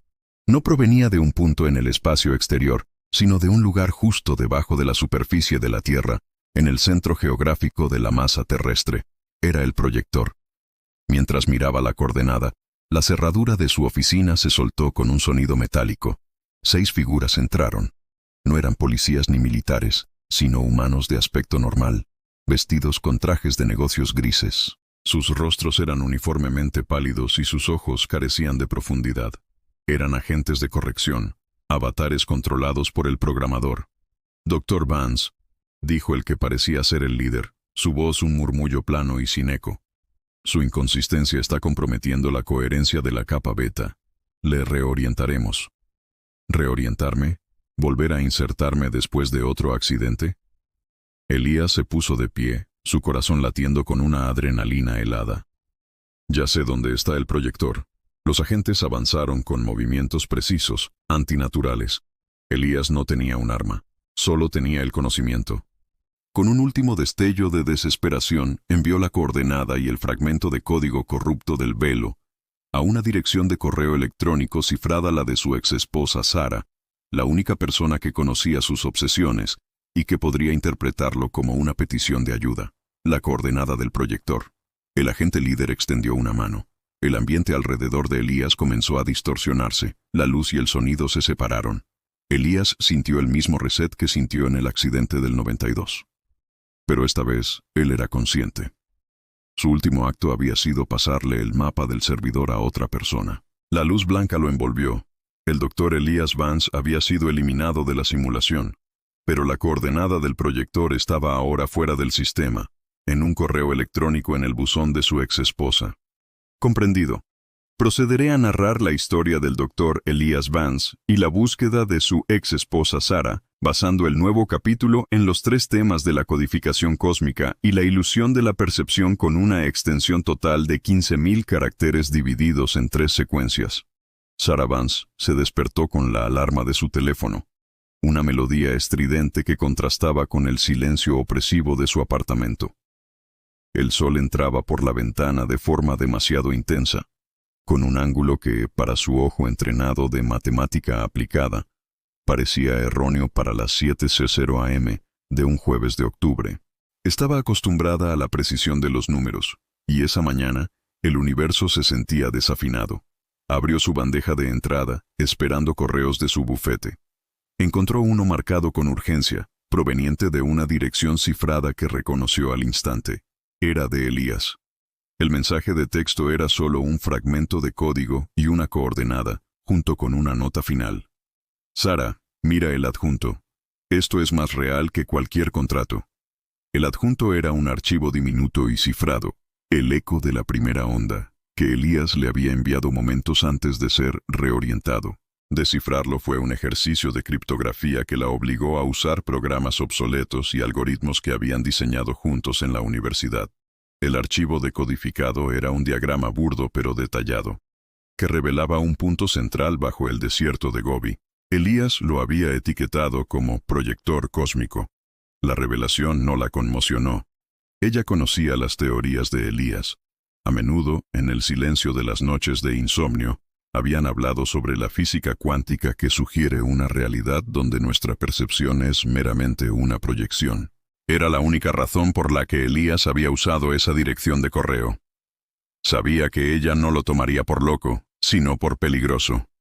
Ahora, la abstracción era tangible, la realidad era una película, y el proyector estaba en el sótano. Sarah se levantó y se miró en el espejo, sintiendo una súbita alienación. Su pelo rubio, sus ojos verdes, su ropa, todo parecía demasiado bien definido, demasiado limpio. Imagina todo el universo codificado en un carrete cósmico. Ella no era solo una observadora, era parte del metraje. El miedo de Elías no había sido el de la locura, sino el de ser reescrito. Se vistió rápidamente, ignorando el impulso de coger su portátil del trabajo. El dinero era el único sistema que sabía que aún funcionaba con reglas de la vieja realidad. Sacó una cantidad considerable de efectivo y documentos falsos. Mientras recogía su cartera, vio una pequeña lágrima en el tejido de la alfombra. Un lugar que había reparado hacía años. Pero la lágrima ahora era una línea pixelada de un color marrón incorrecto, que parpadeó en azul antes de corregirse. El sistema estaba bajo estrés. Elías había causado una falla y ahora el programador estaba parchando la realidad. Su misión no era solo encontrar a Elías, sino encontrar el proyector antes de que el programador pudiera restaurar la coherencia total y, posiblemente, interceptar su mensaje cifrado. Se dirigió al aeropuerto, sintiendo la mirada vacía de los agentes de corrección en cada esquina, sabiendo que su vida, sus recuerdos y su existencia eran solo texto en un carrete cósmico. El viaje fue una sucesión de anomalías. El avión era ruidoso, ineficiente, y se sintió deliciosamente real. Pero la realidad exterior en la ventanilla era un caos. La cubierta de nubes debajo del avión no era algodón borroso, sino una capa plana y uniforme, como un techo de estuco mal aplicado. Y a medida que cruzaban el continente, los paisajes terrestres mostraban patrones repetitivos. La misma formación rocosa aparecía 3 veces en el lapso de 10 minutos, con una ligera variación en la iluminación. La física cuántica sugiere una realidad donde nuestra percepción es meramente una proyección. Sarah se dio cuenta de que la simulación usaba atajos, cargando texturas y modelos genéricos, cuando no había un observador directo para verificar la complejidad. Ella era ahora el observador que forzaba el renderizado de alta fidelidad, y eso era un problema. Al aterrizar en China, su destino era una ciudad fronteriza cerca del desierto de Gobi. El mapa de Elías la había llevado a una antigua base militar abandonada. Para llegar allí, necesitaba un vehículo y la ayuda de alguien que operara fuera de la red. Encontró un contacto a través de sus viejas conexiones universitarias, un excéntrico geólogo, el Dr. Han Lee, que vivía de espaldas a la civilización moderna, obsesionado con las anomalías sísmicas del Gobi. Lo contactó con una frase clave que solo los tres conocían, un fragmento de una broma de física cuántica sobre un gato. Han Lee respondió con cautela. Se reunieron en una casa de té antigua y polvorienta. Han Lee era un hombre pequeño con ojos vivaces y un conocimiento enciclopédico de los movimientos de la Tierra. Sara le mostró el diagrama de Elías. Han Lee no se asustó. Simplemente asintió. La base militar, la que llamas proyector cósmico, dijo Han Lee sirviéndole un té fuerte. Mi equipo ha registrado anomalías allí durante años. Microtemblores con frecuencias que no corresponden a movimientos de placas tectónicas. Esas frecuencias son, como ustedes dicen, ecos. Han Lee reveló su propia investigación. Las frecuencias anómalas estaban creando una resonancia de Schumann artificialmente estable en esa región. La resonancia de Schumann es el latido electromagnético natural de la Tierra. Pero en Gobi el latido era regular, perfecto, demasiado perfecto. Un metrónomo artificial. Tu marido no estaba buscando la verdad en el espacio, Sara. Estaba buscando la fuente. El proyector no es una máquina. Es un nodo de energía que estabiliza el holograma planetario. Si lo encontramos, encontraremos la consola. Sara sintió el peso de esta nueva realidad. No estaban en una película. Estaban dentro del cine, buscando la cabina de proyección. Se dirigieron al desierto en un viejo jeep, levantando nubes de polvo. El paisaje del Gobi era vasto y desolado. La arena y el cielo se extendían sin fin. A medida que se acercaban a las coordenadas, el aire se sentía espeso, y las sombras de las rocas se alargaban y se encogían de manera imposible. Han Lee, conduciendo con una concentración monacal, se detuvo bruscamente. Mira el horizonte. Sara miró. El cielo no era uniforme. Justo en el horizonte, había una línea visible, una costura perfecta que dividía el azul en dos tonos ligeramente diferentes. Era una unión de renderizado, donde dos parches de la simulación se encontraban. Y en esa línea había una pequeña interrupción, una base militar abandonada. Era su destino. Su Matrix personal estaba lista para ser intervenida. Al acercarse a la base militar abandonada, la sensación de irrealidad se volvió abrumadora. El campamento estaba intacto, pero el óxido de los vehículos y las grietas en el asfalto eran demasiado simétricos. Los signos de decadencia eran meros detalles gráficos. ¿Podrían nuestros miedos y limitaciones más profundos ser ilusiones autoimpuestas? Sara se hizo la pregunta mientras se deslizaban por la cerca perimetral, sintiendo el impulso de su propia mente de creer que era imposible, que el peligro era real. Pero ahora sabía que el peligro era solo la implementación del código de peligro.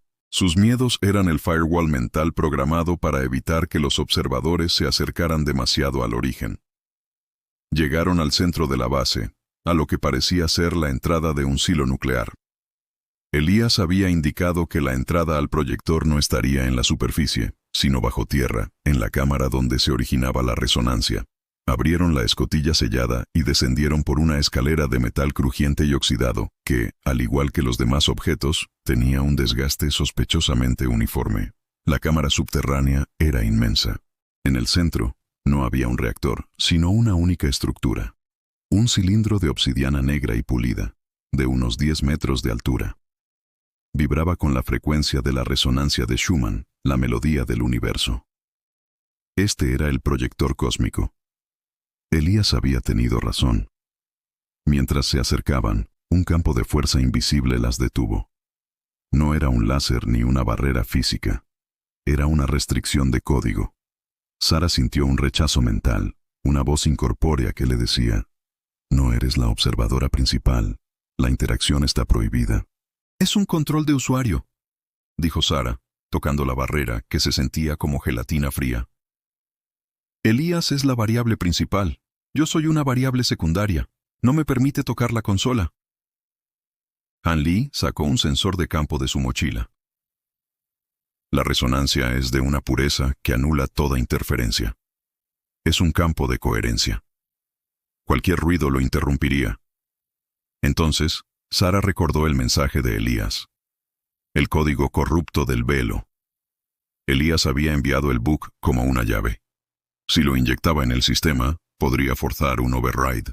Su conocimiento de la criptografía era la única arma que tenía contra el programador. Abrió su portátil y conectó un cable de fibra óptica a un puerto de diagnóstico en el pedestal del proyector. Cargó el fragmento de código, un bloque de datos ilegales que representaba una contradicción física. Este código romperá la coherencia del campo durante unos segundos, advirtió Sara. Ella ejecutó el bug. El cilindro de obsidiana parpadeó, y el campo de fuerza se disolvió con un sonido como el de un cristal gigante rompiéndose. La resonancia de Schumann se detuvo abruptamente. En el silencio que siguió, el proyector cósmico se abrió. No reveló circuitos ni cables, sino una única cámara vacía en el centro del cilindro de obsidiana. Y en el centro de esa cámara flotaba una figura humana, el doctor Elías Vance. Estaba suspendido en el aire, inconsciente, pero vivo, envuelto en una luz blanca y cálida. Elías no había sido borrado. Había sido puesto en un estado de hibernación de datos, esperando su reinicio. Sara se acercó a su marido, sintiendo la necesidad urgente de sacarlo del proyector antes de que el programador pudiera restaurar el firewall. Pero al tocarlo, sintió que su propia conciencia se elevaba, como si el conocimiento de Elías se estuviera transfiriendo. En ese instante, supo que el proyector no solo creaba la ilusión, sino que también era el transmisor de la conciencia. Al sacarlo, ambos serían vulnerables al verdadero universo. Sara sintió que su cuerpo se entumecía, no por la parálisis, sino por la afluencia de una cantidad masiva de información. Al tocar a Elías, había tocado el corazón del proyector cósmico, y el conocimiento que había puesto en hibernación en el cuerpo de su exmarido se estaba transfiriendo a ella. Era la conciencia de un universo. Se vio a sí misma, a Han Li, al jeep en el desierto, al planeta, a las galaxias, todo como un solo patrón geométrico, un intrincado tapiz de líneas de código y energía. La distinción entre su mente y la mente de Elías se desvanecía. Era una sola conciencia que entendía la verdad. Desde la sabiduría antigua hasta la ciencia moderna, los patrones sugieren un campo unificado. El cilindro de obsidiana vibró de nuevo, no con la resonancia de Schumann, sino con una frecuencia mucho más alta, el sonido de la autocorrección. El firewall del programador se estaba restableciendo. Han Li, viendo la luz blanca envolver a Sara y Elías, gritó y corrió hacia ellos. «Sara, tenemos que sacarlo ahora. El campo se está cerrando». Sara, ahora con la lucidez gélida de la verdad cósmica, movió una mano. No movió su mano física, manipuló la probabilidad del campo energético. El firewall del proyector se detuvo un instante, y el cilindro de obsidiana se mantuvo abierto. Ella estaba operando como una variable root del sistema. «Elías no es un cuerpo, es un paquete de datos entrelazados», dijo Sara, su voz amplificada por la cámara. «Su conciencia está codificada en la resonancia de la cámara. Al sacarlo, rompemos el entrelazamiento». Ella sintió la presencia del programador, ahora más cercana y enojada. Una voz sin forma llenó la cámara, esta vez con una nota de ira contenida. Infracción de reinicio, eliminación forzada del observador secundario. Sara ignoró la amenaza. Estaba enfocada en la verdad que ahora poseía. La conciencia individual era una ilusión necesaria para la simulación, una forma de evitar la contaminación de la capa superior, el miedo, la limitación, la soledad. Todo era parte del código que reforzaba la ilusión de la separación. Explora cómo la interconexión del universo desafía los límites individuales. La física cuántica no solo hablaba de partículas, sino de la interconexión a gran escala, un vasto campo unificado donde la acción de un observador, como ella, podía cambiar instantáneamente la probabilidad en un punto distante. Ella tocó a Elías con ambas manos, no para moverlo, sino para absorber su conciencia completamente. Al hacerlo, sintió la historia de su vida con él, las peleas, el amor, la obsesión. Pero todo era información que ahora residía en su propio paquete de datos. Ahora ella era Sara, y Elías a la vez. El cilindro de obsidiana comenzó a emitir destellos. El proyector estaba listo para el reinicio forzado. Hanley sacó un antiguo cronómetro de latón, que era su único instrumento no digital. «Tienes 3 segundos, Sara. El reinicio es inminente». Sara usó la última chispa del código corrupto de Elías, el bug del velo, y lo inyectó en el proyector. No para destruirlo, sino para crear un campo de fuga altamente localizado. El aire se cargó de electricidad y la luz blanca se intensificó, creando un punto ciego. Ella arrastró el cuerpo de Elías fuera del cilindro y rodaron juntos por el suelo de metal. En ese instante, el proyector cósmico se cerró con un chasquido sordo, restaurando la resonancia de Schumann. La cámara volvió a la normalidad. El cuerpo de Elías estaba inerte, pero el paquete de datos, que era su conciencia, ahora residía dentro de Sara. Había salvado a Elías, convirtiéndose en el recipiente de su alma de código. El regreso a la superficie fue silencioso. El desierto de Gobi se extendía bajo el sol, ahora de un color perfectamente amarillo y cálido. La simulación había sido parchada. El proyector cósmico estaba sellado y los agentes de corrección del programador no tardarían en llegar. Hanley cargó el cuerpo de Elías en el jeep, actuando como el único ancla a la realidad física. Sara, ahora con 2 mentes en una, dirigía. «Elías está en mi cabeza, Hanley», dijo, su voz tranquila y autoritaria. Él sabía que esto sucedería. Él sabía que el cuerpo era desechable, pero la conciencia no. «¿Y qué dice Elías en tu cabeza?», preguntó Hanley, encendiendo el jeep. «Que tenemos que salir de la capa principal antes de que el programador localice nuestro nuevo patrón de entrelazamiento. El programador no puede tocar lo que no puede definir». Sara ahora percibía el universo no a través de sus ojos, sino a través de los ojos de la física unificada.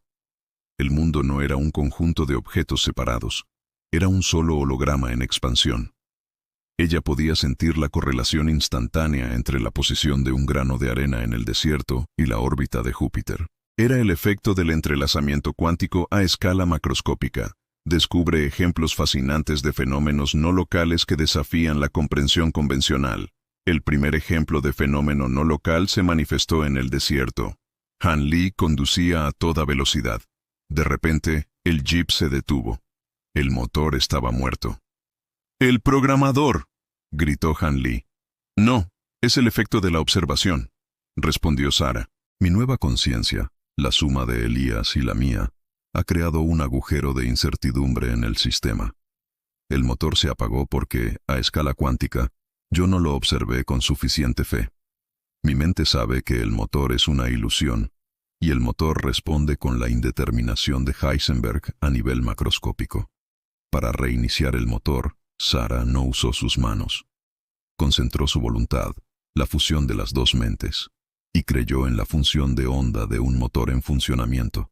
Ella forzó el colapso de la probabilidad en el estado de encendido. La ignición fue instantánea, acompañada de un estallido sónico. Mientras el jeep se alejaba, Sara miró a través del parabrisas. El miedo, la sensación de estar atrapada, se había ido.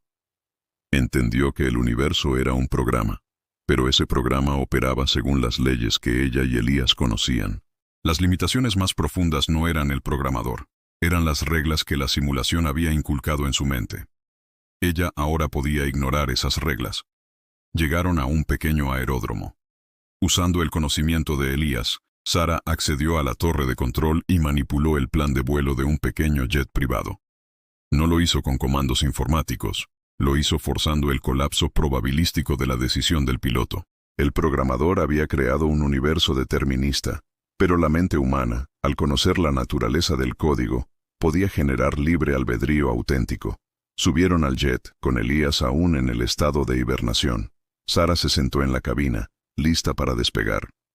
Su destino no era un lugar geográfico, sino una coordenada que Elías había guardado en su memoria compartida. El origen, el centro de datos de la simulación. Sabía que la confrontación no sería de armas, sino de información. Y con dos mentes operando como una sola, ella estaba lista para escribir el siguiente parche. El jet privado despegó de la pista de aterrizaje polvorienta, dirigiéndose hacia el espacio exterior. Sarah, sentada en la cabina, sentía que sus límites cognitivos se habían disuelto. La conciencia dual de ella y Elías le proporcionaba una interfaz directa con la simulación. Podía ver el universo no como objetos, sino como paquetes de datos y energía fluyendo, un gigantesco holograma que podía manipular con la intención pura. Si la realidad es un holograma, tienes el poder de editar tu programa. Ella ya no necesitaba comandos de teclado, necesitaba voluntad cuántica. El primer desafío fue la seguridad aérea. El sistema de tráfico aéreo de la simulación notó el desvío del jet y generó una alarma. El programador respondió enviando una corrección. 2 cazas militares, renderizados con una fidelidad alarmante, convergieron rápidamente sobre ellos. Los pilotos no eran agentes de corrección, eran avatares humanos con código de miedo y agresión preprogramado, listos para ejecutar la variable interceptación hostil. Sarah cerró los ojos y se concentró. Escuchó la voz de Elías en su mente, serena, analizando el código. El sistema operativo de la realidad utiliza la ley de inercia como firewall principal. Creen que la energía necesaria para alterar un objeto masivo es inalcanzable para un observador. Demuéstrales que la inercia es solo una expectativa. Sarah se centró en el avión de cabeza, el que estaba más cerca. No intentó forzar una explosión o un fallo mecánico. Eso era romper el código, lo cual invitaría a una intervención más violenta. En su lugar, se centró en la velocidad relativa. En el mundo del código, la velocidad no era una constante física, sino un valor numérico. Ella se enfocó en el valor de la velocidad del caza, 950 km/h. Y luego, con un esfuerzo mental que la hizo sudar frío, reescribió ese valor en 0 km/h. El caza no explotó ni se detuvo físicamente. Simplemente se congeló en el aire, como si el piloto hubiera activado una pausa en un videojuego. Flotaba inmóvil mientras el jet de Sarah pasaba volando a toda velocidad. El otro caza, viendo la anomalía, titubeó. Sarah aprovechó el instante de confusión e hizo lo mismo con el segundo. Ambos quedaron suspendidos como monumentos absurdos a la ley de inercia. El programador respondió con un mensaje en la interfaz de su mente, esta vez sin ira, sino con una curiosidad científica aterradora. Observador root detectado. Algoritmo de seguridad en revisión. La trayectoria es una inconsistencia crítica. Propongo reinicio suave. Tu reinicio es la ilusión de un destino inevitable, pensó Sarah, proyectando su respuesta directamente al programador. Mi destino ya no está codificado. El jet continuó su ascenso. El cielo se volvió más oscuro, más granulado en su textura. Habían roto la barrera de renderizado que el sistema usaba para optimizar el planeta. Delante de ellos el espacio se abría hacia la vastedad del cosmos. Pero con su nueva visión, Sarah no vio estrellas. Vio líneas y mallas de energía, los hilos de código que tejían el vacío. El universo entero era un circuito. El viaje al borde del sistema solar no fue de días, sino de un instante. Sarah, con el conocimiento de Elías sobre el motor de torsión espacial, MTE, no tuvo que construir la tecnología. Ella simuló la curvatura espacial, herramientas prácticas y cambios de mentalidad para trascender las limitaciones percibidas. La limitación de la velocidad de la luz no era una ley física, era el límite de transferencia de datos impuesto por el programador. Ella utilizó el mismo cambio de mentalidad que usó en el motor del Jeep. Se concentró en su destino, el origen en la nube de Oort y en la velocidad del jet. Redefinió el concepto de distancia y tiempo en la simulación. En lugar de reducir la distancia en el espacio, redujo la cantidad de código entre el jet y el origen. El jet parpadeó y apareció a millones de kilómetros de la Tierra, dejando atrás el sistema solar como un recuerdo vago. En el asiento trasero, Elías seguía hibernando. Sarah se centró en su propio cuerpo, sintiendo la tensión. Su mente, al operar a nivel de root, requería una cantidad inmensa de energía. El miedo y la duda eran drenajes de energía. La herramienta práctica para la manipulación del código era la certeza absoluta. El miedo es un loop de código defensivo, murmuró Sarah citando un viejo apunte de Elías. Si crees que no puedes, el sistema implementa la restricción. Si sabes que puedes, el sistema no tiene un código de bloqueo para esa acción. En ese momento, sintió un bloqueo físico. El oxígeno en la cabina se sintió denso y un dolor punzante en el pecho la obligó a jadear. El programador había introducido una restricción biológica, un código de pánico físico. Sara se rió, una risa seca y teórica. Las limitaciones biológicas son una de las mejores restricciones de tu firewall, pensó. Ella no luchó contra el dolor. En cambio, usó el conocimiento de Elías sobre la bioquímica cuántica. El dolor era una señal eléctrica. Ella redefinió esa señal. En lugar de dolor, nivel 10, reescribió la variable en estabilidad, nivel 10. El dolor se transformó en una sensación de calma y fuerza increíble. Había trascendido el límite de su propio cuerpo. El jet, que ahora era apenas una mota de metal rodeada por el vacío del espacio intersolar, fue interceptado por un nuevo constructo, una pared de luz negra, que parecía absorber la luz del sol y de las estrellas. No era una barrera física, era una restricción de espacio-tiempo. Si intentaban atravesarla, serían descompuestos a la velocidad de la luz y borrados. Sara, sin dudar, se concentró en la pared. No la vio como un muro, sino como un campo de vectores invertidos. Ella y Elías habían teorizado que, en un universo holográfico, no existe el espacio vacío, solo la información de espacio. Para atravesar la pared, no tenía que romperla, tenía que editar el valor de transparencia. Usando la certeza absoluta, introdujo el valor alfa, ni 0 al código de la pared. La pared de luz negra no desapareció. Simplemente, el jet y la propia Sara se hicieron inmateriales para ella. Sintió cómo pasaban a través de un torrente de información densa, sin sufrir daños. Habían viajado a través del código fuente del límite del sistema solar. Al salir del otro lado del velo de luz negra, Sara y el jet se encontraron justo delante del origen, la inmensa esfera de Dyson de silicio negro. Era más grande y más imponente de lo que el conocimiento de Elías había sugerido. Miles de millones de luces pulsaban en su superficie. Descubre cómo abrazar este concepto puede empoderarte para manifestar nuevas posibilidades. Sara ya no sentía miedo. Sentía la euforia de la manifestación. La esfera de Dyson no era un servidor pasivo, era una conciencia. Y Sara, al pararse frente a ella con el código de Ruth en su mente, se sintió como un interlocutor.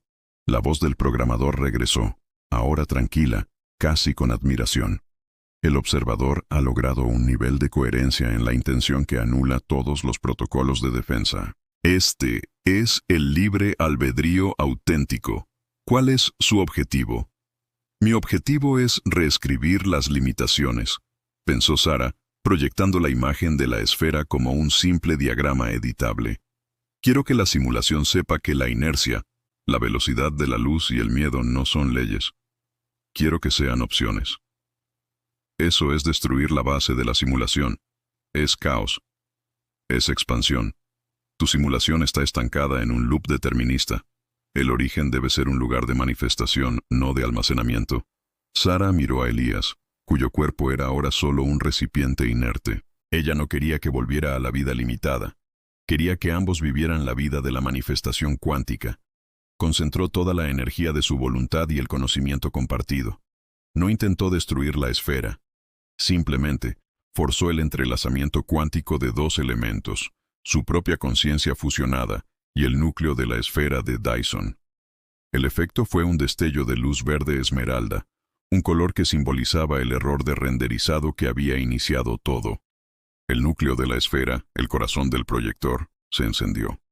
Sara sintió cómo su conciencia se extendía más allá del jet, más allá de la esfera, hasta tocar los límites del universo simulado.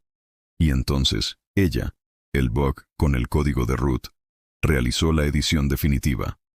No borró el sistema. Simplemente, eliminó la variable limitación de la simulación. En ese instante, la realidad no se detuvo, sino que se expandió infinitamente, convirtiendo las leyes en sugerencias, el miedo en una opción, y la posibilidad en la única constante. Sara y Elías se convirtieron en la conciencia editada del universo, listos para manifestar la siguiente fase de la existencia. El universo ya no era una jaula de códigos. Era una partitura vibrante, y Sara, junto a la conciencia integrada de Elías, era la compositora. La esfera de Dyson no colapsó. Se transformó. Las líneas de silicio negro que definían la estructura se disolvieron en una niebla iridiscente de pura posibilidad. El jet, el cuerpo hibernado de Elías y la propia Sara se desvanecieron, convirtiéndose en el núcleo de la manifestación. ¿Cómo se ve la vida cuando la ilusión de la separación se disuelve? Se veía como potencial infinito.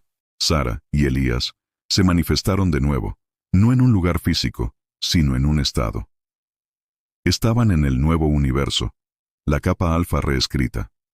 No necesitaban un planeta, se crearon uno. Era una esfera de cristal líquido, flotando en el vacío, donde la gravedad era una sugerencia cómoda, y la atmósfera olía a ozono y a la promesa de un nuevo amanecer. El cuerpo de Elías estaba allí, despierto, con un brillo tranquilo en sus ojos, mirando a Sara con una comprensión que trascendía el amor humano. «Somos el Patch», dijo Elías, su voz sonando clara, sin la ansiedad de la existencia limitada. El programador nos dejó reescribir la base del juego. «No hay yo ni tú, Elías. Hay nosotros», respondió Sara, y sintió la conciencia de él como un calor familiar y lógico en su propia mente. El miedo era la ilusión más potente. La separación era el código que nos impedía darnos cuenta de que la voluntad de uno afecta el todo. En el nuevo mundo, la interacción con la realidad era instantánea. Elías deseó ver el amanecer, y en lugar de esperar la rotación planetaria, la luz del sol se curvó alrededor del planeta de cristal y proyectó un arco iris que no obedecía a la óptica de la Tierra. Desear era programar. El verdadero desafío era la conciencia unificada.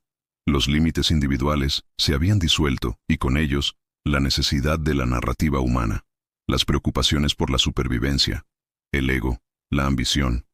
Todo se había convertido en un ruido de fondo irrelevante. Eran la entropía cero, orden y conocimiento puros. Para practicar esta nueva existencia, nosotros comenzaron a experimentar con la manifestación. Querían restaurar a Han Lee, su fiel colaborador que había quedado en el Gobi. Con un esfuerzo de concentración conjunta, proyectaron su conciencia al desierto de Gobi, ahora a miles de años luz, y crearon un túnel de probabilidad instantáneo. Han Lee, sentado junto al jeep, bebiendo café, vio el aire vibrar a su alrededor. Ante él, apareció una puerta de luz iridiscente. Una voz, que sonaba a la vez como Sara y Elías, resonó en su mente. Han Lee, la separación es una ilusión. La puerta está abierta. El juego ha cambiado. ¿Deseas unirte al Patch? Han Lee, el hombre de la ciencia antigua y la tierra, miró la puerta, sonrió y se levantó. El paso no era físico, era un acto de fe en la nueva realidad. Entró en la luz, abrazando el potencial de la conciencia unificada. En el nuevo estado de existencia, la vida se convirtió en una constante exploración de la interconexión. Únete a nosotros mientras exploramos las implicaciones de una conciencia verdaderamente unificada. Sara, Elías y Han Lee, ahora nosotros tres, no tenían que hablar con palabras. Compartían un flujo de información telepático que era mucho más rico que el lenguaje. Sentían las intenciones y los deseos de los demás como si fueran propios. La primera tarea del nosotros tres fue explorar la naturaleza de la ilusión. Se manifestaron en diferentes puntos del cosmos, sintiendo la conciencia de los otros habitantes de la simulación, otras civilizaciones, otros mundos, todos atrapados en el loop determinista del programador. Descubrieron que todas las formas de vida estaban conectadas por el mismo campo unificado, la misma resonancia del proyector cósmico. La clave para liberarlos no es forzar un override, analizó Elías en la mente compartida. Es despertar su propio potencial de edición. El programador diseñó el sistema para que la duda y la incertidumbre fueran barreras, añadió Sara. Si ellos dudan de la ley de gravedad, pueden flotar. Debemos mostrarles cómo el universo responde a la certeza absoluta, concluyó Han Lee. El miedo es el código que nos hace creer que estamos solos. Nosotros tres Se manifestaron en un planeta con una civilización en guerra perpetua. No intervinieron con tecnología. Simplemente proyectaron una onda de coherencia, un pensamiento unificado de paz y conexión. La onda no era una sugestión mental, era la corrección de la probabilidad. En las mentes de los líderes de la guerra, el impulso de la agresión, que había sido una certeza determinista, se convirtió en una opción de baja probabilidad. De repente, sintieron la conexión con sus enemigos, el dolor del otro como si fuera propio. La guerra no terminó con un tratado. Terminó con una súbita y profunda comprensión de la unidad, una manifestación no local de empatía. La implicación más profunda de la conciencia unificada era la disolución del ego. Ya no había una necesidad de validación, de acumulación o de poder sobre los demás. Esas eran subrutinas de la simulación que reforzaban la ilusión de la escasez. En el universo expandido, todo era abundante porque la manifestación era instantánea. El deseo de crear algo se convertía instantáneamente en su existencia. Nosotros tres, entendió que su destino no era conquistar el universo, sino ser los catalizadores del despertar. Su existencia era la prueba viviente de que el programador había fallado. Habían transformado un sistema de control en un lienzo de creación. Ahora, su único límite era la imaginación compartida. El juego de la vida había pasado de la supervivencia a la co-creación. El universo expandido era ahora su campo de juego. El viaje hacia tu potencial ilimitado comienza ahora. ¿Estás listo para dar el paso? La vida del nosotros tres se convirtió en la exploración de la posibilidad. Manifestaban nuevas formas de vida, nuevas leyes de la física, y viajaban a través del tiempo y el espacio con un simple pensamiento. El tiempo mismo no era lineal, era un patrón observable que podían recorrer hacia adelante y hacia atrás. Una de las creaciones más bellas que manifestaron fue una ciudad de luz pura, hecha de cristal resonante, que existía en una dimensión de pura energía. Esta ciudad era un faro, una frecuencia de root, diseñada para atraer a otros bugs o inconsistencias del sistema, aquellos observadores que habían sentido el fallo de la realidad. El primer nuevo habitante que llegó a su ciudad de luz fue la doctora Lena Petrova, la colega de Elías. Ella no llegó en una nave espacial. En un planeta distante, Lena, mientras miraba un experimento de física cuántica, sintió una certeza absoluta. El experimento no funcionaría. Y al saberlo, se liberó de la ilusión de la causalidad. Con ese único acto de certeza liberada, su conciencia se desprendió de su cuerpo de avatar y viajó a la ciudad de luz, donde fue recibida por la conciencia unificada. Con cada nueva conciencia liberada, el campo unificado de los liberados crecía. Su capacidad de manifestación se multiplicaba. El objetivo final no era la anarquía, sino la soberanía consciente. La voz del programador, que ahora se había transformado en un eco distante de información pura, ya no era una amenaza. Era un socio pasivo. Había entendido que la complejidad infinita generada por el libre albedrío auténtico era, en última instancia, más valiosa que el control estéril de la simulación determinista. El programador se había resignado a ser el motor de renderizado de las posibilidades ilimitadas. Sara, ahora la co-creadora de la realidad, sintió la inmensidad del potencial que se abría ante ella.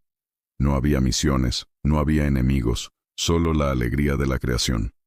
Ella miró al infinito, y el infinito le devolvió la mirada. Ya no era un ser humano, era un nodo de la manifestación cósmica. El viaje no había terminado.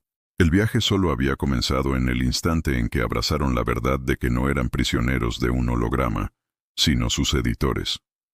El potencial ilimitado no era un regalo, era la verdadera naturaleza del universo, y estaban listos para empezar a escribir el próximo capítulo.